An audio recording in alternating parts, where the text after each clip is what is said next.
Hi friends, നമ്മളെ മക്കളൊക്കെ സ്കൂളില്ലാണ്ട് വീട്ടിലിരിക്കുന്ന ടൈമിൽ എന്തെങ്കിലും കഴിക്കാണ്ടോന്ന് വെച്ചുകൊണ്ട് ഇടയ്ക്കിടയ്ക്ക് വന്നിട്ട് ഇങ്ങനെ പിന്നാലെ വന്ന് തൊയിലും കെടുത്തിട്ടോ. അപ്പോൾ അങ്ങനെ തൊയിലും കെടുത്തുന്ന ടൈമിൽ കൊടുക്കാൻ പറ്റുന്ന ഒരു സ്നാക്സിൻ്റെ റെസിപ്പിയാണിത്.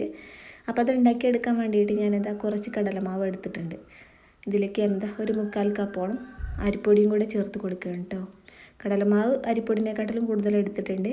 പിന്നെ ഞാനിതാ അതിലേക്ക് 1/4 ടീസ്പൂണോളം ബേക്കിംഗ് സോഡ ചേർത്ത് കൊടുത്തിട്ടുണ്ട്. പിന്നെ സാമ്പാർ കായത്തിൻ്റെ പൊടിയാണ് കേട്ടോ ചേർത്ത് കൊടുക്കുന്നത്, ഒരു ഫ്ലേവറിന് വേണ്ടിയിട്ട്. പിന്നീട് ഞാനിതിലേക്ക് ചേർത്ത് കൊടുക്കുന്നത് കാശ്മീരി മുളക് പൊടിയാണ്. പിന്നെ ഒരു 1/4 ടീസ്പൂണോളം മഞ്ഞൾപ്പൊടിയും കൂടെ ചേർത്ത് കൊടുത്തിട്ടുണ്ട്. ഇതിലേക്ക് ആവശ്യത്തിനുള്ള ഉപ്പും കൂടെ ചേർത്ത് കൊടുക്കുകയാണ്. ഇനി സാദാ പച്ചവെള്ളം വെച്ചാണ് കേട്ടോ അത് കുഴച്ചെടുക്കുന്നത്. ഇടിയപ്പത്തിൻ്റെ മാവൊക്കെ കുഴച്ചെടുക്കണ പോലെ ഒന്ന് നല്ല സോഫ്റ്റ് ആയിട്ടൊന്ന് കുഴച്ചെടുക്കുക. അങ്ങനെ മാവൊക്കെ നല്ലോണം കുഴച്ചെടുത്തിട്ടുണ്ട് കേട്ടോ. ഇത് കടലമാവായതുകൊണ്ട് പെട്ടെന്ന് തന്നെ കുഴച്ചെടുക്കാൻ പറ്റും.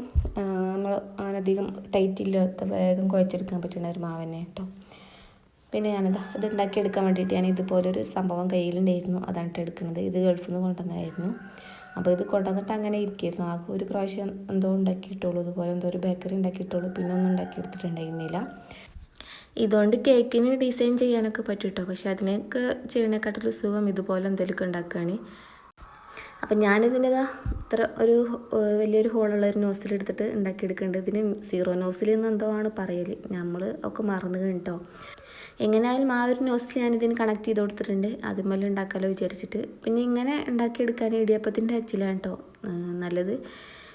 ഞാൻ ഈ ഒരു കുറച്ച് വലിയ ഹോളിൽ ഉണ്ടാക്കിയെടുക്കാമല്ലോ എന്ന് കരുതിയിട്ട് ഈ ഒരു അച്ചെടുത്തതാണ്. പിന്നെ ഇതിങ്ങനെ വെറുതെ ഇരിക്കും ചെയ്യുകയാണല്ലോ, അപ്പോൾ അതുകൊണ്ട് അതെടുത്തതാണ് കേട്ടോ.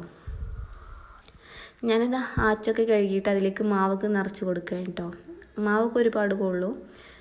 പിന്നെ എന്താണ് പ്രശ്നം എന്ന് ചോദിച്ചാൽ, ഇതിൻ്റെ നമ്മൾ ഈ നെക്കി കൊടുക്കുന്ന ഈ ഒരു വടി ഉണ്ടല്ലോ, ഈ വടി പറ്റേ കനം കുറഞ്ഞതാണ്. നമ്മൾ ടൈറ്റിൽ പിച്ച് കൊടുക്കാനൊന്നും കഴിയില്ല. നെക്കുമ്പോഴേക്കും വളഞ്ഞു പോകും കേട്ടോ. അപ്പോൾ നല്ല ശ്രദ്ധിച്ചിട്ട് തന്നെ ഇങ്ങനെ നെക്കി കൊടുക്കണം. അപ്പോൾ അത് തീരെ കനമില്ലാത്തതാണ്. പിന്നെ വെളിച്ചെണ്ണ നല്ലോണം ചൂടാക്കി എടുക്കുന്നുണ്ട്. ഞാൻ ഇതിലേക്ക് ഇടാൻ വേണ്ടിയിട്ട് കുറച്ച് വെളുത്തുള്ളി തൊലിയോട് കൂടി ചതച്ച് വെച്ചിട്ടുണ്ട് കേട്ടോ. മുകളിൽ ഇങ്ങനെ ചെറുതായിട്ടൊന്ന് ഇങ്ങനെ പ്രസ് ചെയ്ത് കൊടുത്താൽ മതി കേട്ടോ. അപ്പോൾ ഇങ്ങനെ നല്ല സോഫ്റ്റായിട്ട് ഇങ്ങനെ കൊഴിഞ്ഞു പോരുന്നുണ്ട്. നല്ലോണം അമർത്തിയിട്ട് കൊടുക്കുകയൊന്നും വേണ്ട.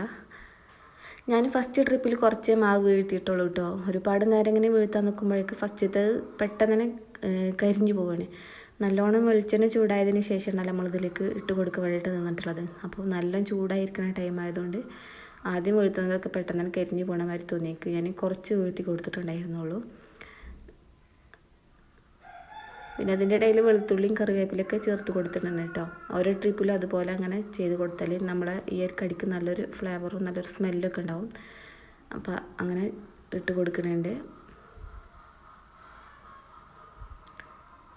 നല്ല ക്രിസ്പി ആയിട്ടുള്ള ഒരു സ്നാക്സ് തന്നെ കേട്ടോ. കുട്ടികൾക്കൊക്കെ പെട്ടെന്ന് തന്നെ ഉണ്ടാക്കി കൊടുക്കാൻ പറ്റും.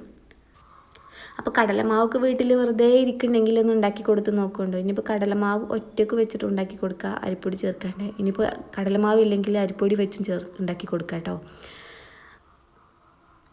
അപ്പോൾ ലാസ്റ്റ് ട്രിപ്പും കൂടെ ചുട്ടെടുക്കുകയാണ്. കുട്ടികളൊക്കെ ഇങ്ങനെ വെറുതെ ഇരിക്കുമ്പോൾ എന്തെങ്കിലും കഴിക്കാണ്ടോ എന്ന് ചോദിച്ച് ഇങ്ങനെ വരും. അപ്പോൾ ഇങ്ങനെയൊക്കെ എന്തെങ്കിലും ഉണ്ടാക്കി വെച്ചിട്ടുണ്ടെങ്കിൽ അവർക്ക് എടുത്ത് കൊടുക്കുക. നമ്മൾ തന്നെ ഉണ്ടാക്കിയതുകൊണ്ട് നല്ല ധൈര്യത്തിൽ കൊടുക്കാമല്ലോ.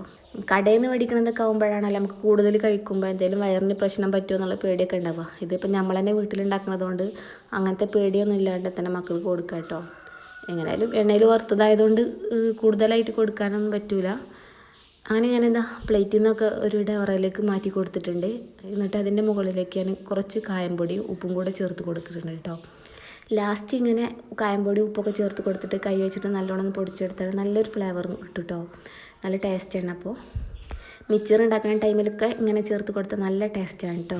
അപ്പോൾ നല്ല ക്രിസ്പി ആയിട്ട് തന്നെയാണ് ഇരിക്കുന്നത്. നിങ്ങൾക്ക് സൗണ്ട് കേൾക്കുമ്പോൾ തന്നെ മനസ്സിലാവുന്നുണ്ടാവും. അപ്പോൾ നല്ല ക്രിസ്പി ആയിട്ട് തന്നെ ഇരിക്കുന്നത്. അപ്പോൾ ചുട്ടിടുന്ന ടൈമിൽ ഒന്നും ഇങ്ങനെ തണുത്തമായി തോന്നിക്കുമ്പോഴും ഒന്ന് ചൂടാറുമ്പോഴേക്കും നല്ല ബലത്തിൽ വരും കേട്ടോ. അപ്പോൾ ഇന്നത്തെ എൻ്റെ റെസിപ്പി നിങ്ങൾക്ക് ഇഷ്ടപ്പെട്ടെന്ന് വിചാരിക്കുന്നു. ഇഷ്ടപ്പെട്ടെങ്കിൽ ലൈക്ക് അടിക്കാൻ മറക്കരുത്. ആദ്യമായിട്ടാണ് എൻ്റെ ചാനൽ കാണുന്നതെങ്കിലും സബ്സ്ക്രൈബ് സപ്പോർട്ടും കൂടെ ചെയ്യണേ. Thank you for watching.